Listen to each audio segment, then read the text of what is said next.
Luke chapter 13, verse 1. Luke chapter 13, verse 1. Luke, the 13th chapter and the first verse. Unless you turn to God. About that time, some people came up and told him about the Galileans Pilate had killed while they were worshiping, they were at worship, mixing their blood of the sacrifices on the altar. Jesus responded, "Do you think those murdered Galileans were worse sinners than all the other Galileans? Not at all. Unless you turn to God, you too will die." And those 18 in Jerusalem the other day, the ones crushed and killed when the Tower of Siloam collapsed and fell on them, do you think they were worse citizens than all the other Jerusalemites? Not at all. Unless you turn to God, you too will die. Then he told them a story. A man had an apple tree planted in his front yard. He came to it expecting to find apples, but there weren't any. He said to his gardener, "What's going on here? For 3 years now, I've come to this tree expecting apples, and not one apple have I found. Chop it down. Why waste good ground with it any longer?" The gardener said, "Let's give it another year. I'll dig around it and fertilize, and maybe it will produce next year. If it doesn't, then chop it down." Healing on the Sabbath. He was teaching in one of the meeting places on the Sabbath. There was a woman present, so twisted and bent over with arthritis that she couldn't even look up. She had been afflicted with this for 18 years. When Jesus saw her, he called her over. "Woman, you're free." He laid hands on her, and suddenly she was standing straight and tall, giving glory to God. The meeting place president, furious because Jesus had healed on the Sabbath, said to the congregation, "6 days have been defined as work days. Come on one of the 6 if you want to be healed, but not on the 7th, the Sabbath." But Jesus shot back, "You frauds. Each Sabbath, every one of you regularly unties your cow or donkey from its stall, leads it out for water, and thinks nothing of it. So why isn't it all right for me to untie this daughter of Abraham and lead her from the stall where Satan had her tied these 18 years? When he put it that way, his critics were left looking quite silly and red-faced. The congregation was delighted and cheered him on. The way to God.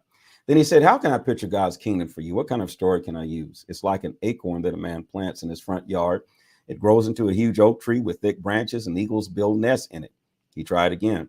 "How can I picture God's kingdom? It's like yeast that a woman works into enough dough for 3 loaves of bread and waits while the dough rises."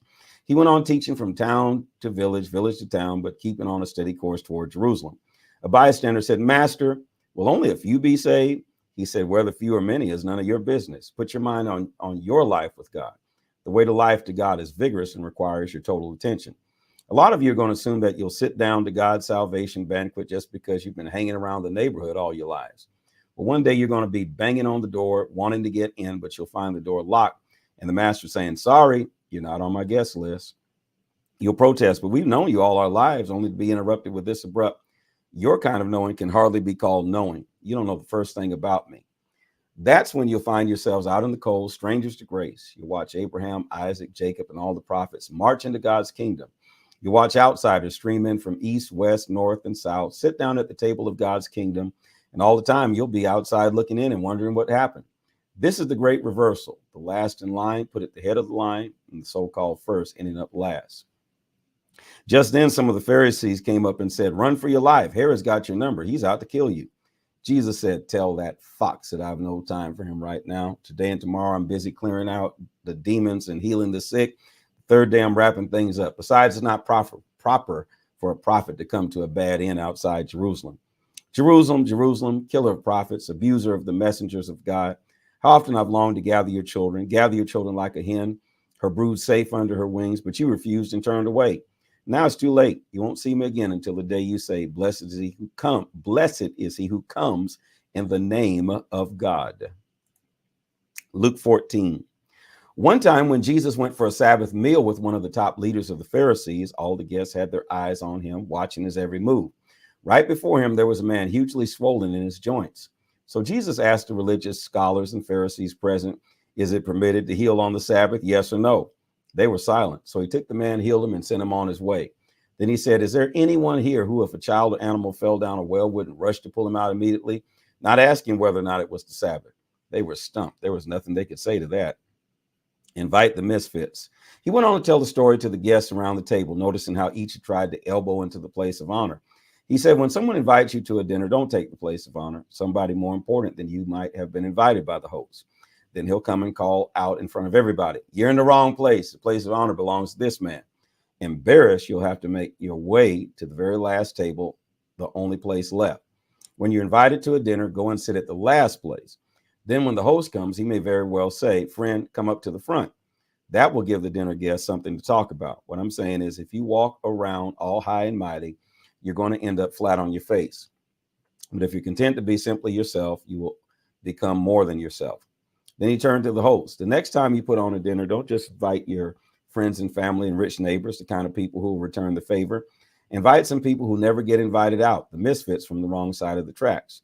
You'll be and experience a blessing. They won't be able to return the favor, but the favor will be returned.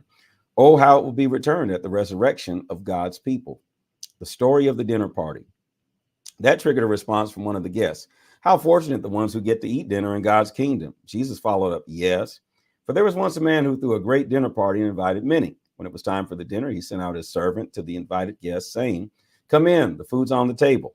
They all began to beg off, one after another, making excuses. The first said, I bought a piece of property, need to look it over, send my regrets. Another said, I just bought 5 teams of oxen and I really need to check them out, send my regrets.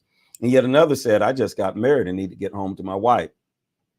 The servant went back and told the master what had happened. He was outraged and told the servant, quickly, get out into the city streets and alleys, collect all who look like they need a square meal, all the misfits and homeless and down and out you can lay your hands on and bring them here. The servant reported back, Master, I did what you commanded and there's still room.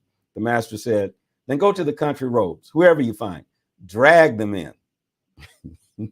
That's one way to do evangelism. Drag them in. I want my house full. That's it. Drag them in.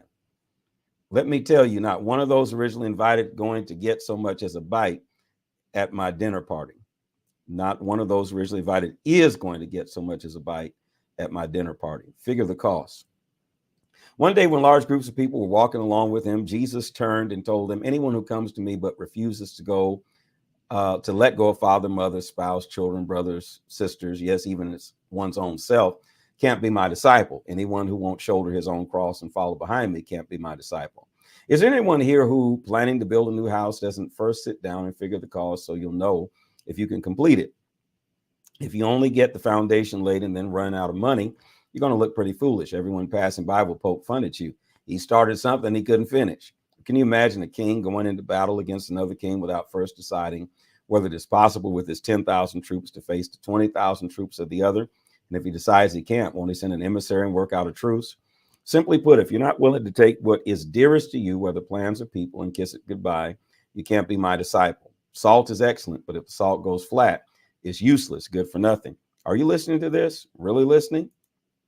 Luke 15, the story of the lost sheep. By this time, a lot of men and women of questionable reputation were hanging around Jesus, listening intently. The Pharisees and religious scholars were not pleased at all. They growled.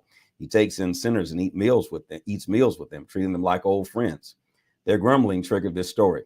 Suppose one of you had 100 sheep and lost one. Wouldn't you leave the 99 in the wilderness and go after the lost one until you found it? When found, you can be sure you would put it across your shoulders, rejoicing.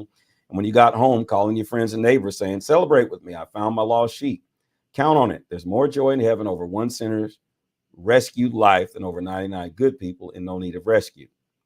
The story of the lost coin.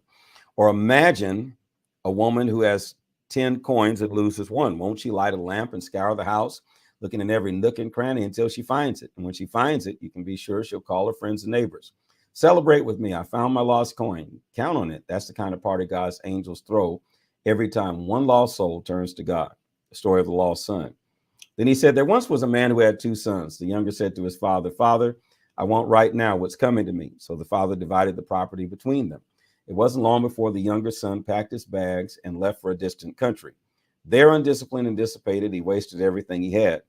After he'd gone through all this money, there was a bad famine all through that country, and he began to feel it. He signed on with a citizen there who was assigned him to his fields to slop the pigs. He was so hungry he would have eaten the corn cobs in the pig slop, but no one could give him any.